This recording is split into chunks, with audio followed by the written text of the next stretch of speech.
Alors, pour ouvrir Automation Studio, alors vous déplacez votre curseur sur l'icône d'Automation Studio, vous appuyez 2 fois à gauche sur votre souris.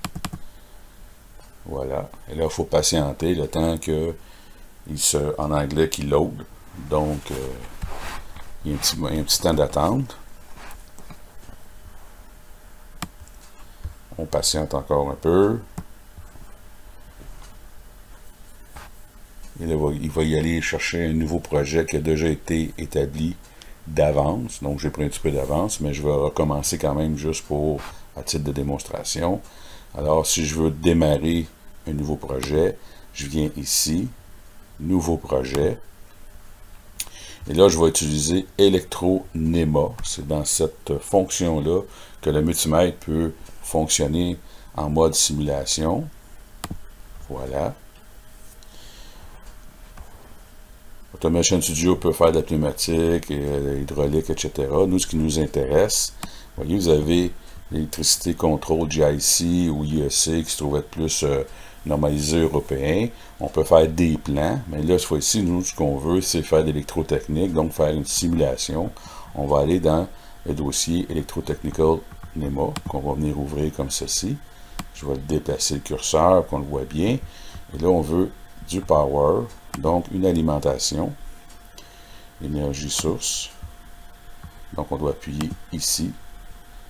On va avoir single phase. Et voilà, vous avez votre alimentation. Pour l'agrandir, vous pouvez prendre votre souris ou votre clavier ou tout simplement appuyer sur View ici et vous pouvez soit par le plus ou par ici l'augmenter. Une petite fonction intéressante, eh bien, si je pèse sur ma souris de gauche, transformation, on va le tourner à droite. Alors, on le prépare pour avoir son transformateur. Alors, transformateur, vous voyez qu'il est juste ici. Je vais le mettre au centre. Transformateur. On prend un transformateur, peu importe, un monophasé, évidemment. Voilà ce qu'on a appris. On vient le relier. Donc, souris de gauche, pointe, souris de gauche, et puis on sélectionne. Voilà. Alors, fonction bien de base, alimentation vers le transformateur. Si je veux modifier les tensions qui sont ici, j'appuie 2 fois sur l'icône qui est là. Donc, vous pouvez modifier, là, il est à 60 Hz. Je pourrais très bien modifier, on pèse 2 fois, mettre 240, etc. Le maximum qui peut aller, c'est 1000 ampères. Donc, on pourrait dire 10 ampères. Et puis, j'appuie Enter. Au niveau du transformateur, c'est la même chose. J'appuie 2 fois dessus avec ma souris de gauche. Et puis, ici, vous voyez, j'ai 120. Si je voudrais avoir du 12 volts, eh bien, je pourrais très bien, ici, y mettre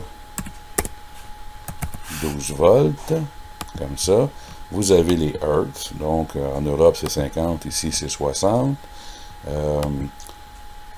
Ouais, c'est comme ça.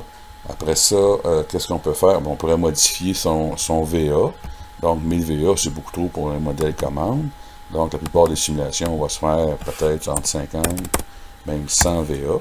Et voilà. Et je ferme. Donc, il est prêt pour la simulation. Simulation, vous avez le bouton qui est directement ici, ou directement sur l'onglet, vous appuyez encore une fois sur le bouton.